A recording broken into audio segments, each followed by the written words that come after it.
Feels like we're starting to get a little bit of the holidays in here already. It's kind of a small crowd. How that came about, is there any time period for which it's been extended? So it is. You're not telling them to stop, their let's say ground troops from doing what they're doing. We're asking you if they could stop aerial bombardment. Do you have anything on Human Rights Watch report that says the Sudanese RSF is accused of rape and sexual slavery? Ongoing victims of. And with that, wrap for today. Thanks, everyone. Thank you so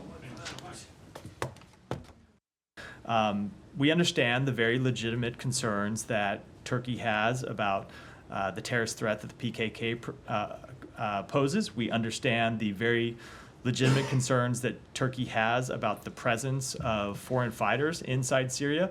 And so we're talking to them about those concerns and trying to find a path forward. Ultimately, I can say that what we want to see, and the Secretary has talked about this publicly as well, what we want to see is the establishment of a Syrian national government that encompasses all of the various ethnic groups inside Syria, and at the end of that, you don't have any subnational militias, any subnational groups who are carrying arms under their own banner.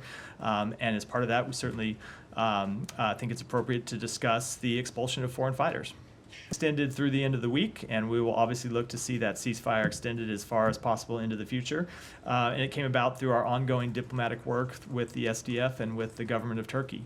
The initial ceasefire that was reached last week was brokered through our diplomatic engagements, and not just here at the State Department, but obviously we have coalition forces that operate inside Syria that have long-standing deconfliction mechanisms in working with the government of Turkey and working with the SNA to try to make sure that forces, including U.S. forces, aren't put at risk.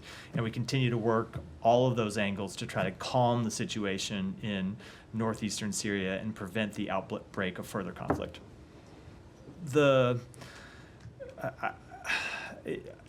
When you look at the evidence that is coming out of Syria in the now 10 days since the Assad regime fell, it continues to shock the conscience.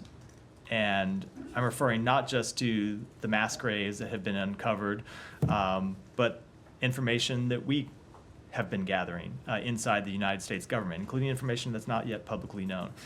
I think the depravity of this regime, which was on display for the world to see over the course of this civil war, a regime that was gassing its own people and torturing its own people, we just continue to see more and more evidence pile up of how brutal they were in mistreating their own people, in murdering and torturing their own people.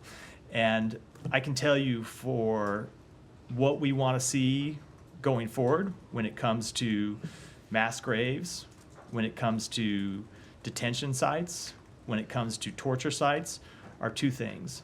Number one, answers, and number two, accountability. Answers for the families of those who have been disappeared, those who have been tortured, those who have been killed, and accountability for those who did it. And we are engaged with a number of United Nations bodies, including the Independent Institute on Missing Persons, which has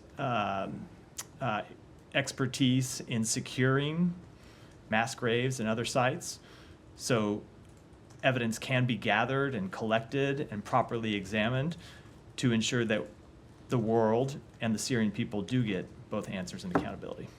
We're aware of the reports that Reza Valizadeh has been sentenced to 10 years in prison in Iran.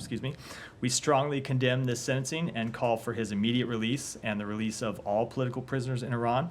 The Iranian government has repeatedly suppressed press freedom through threats, intimidation, detentions, forced confessions, and the use of violence against journalists in Iran. And we remind U.S. citizens of the warning on our website that has existed for years and years. Do not travel to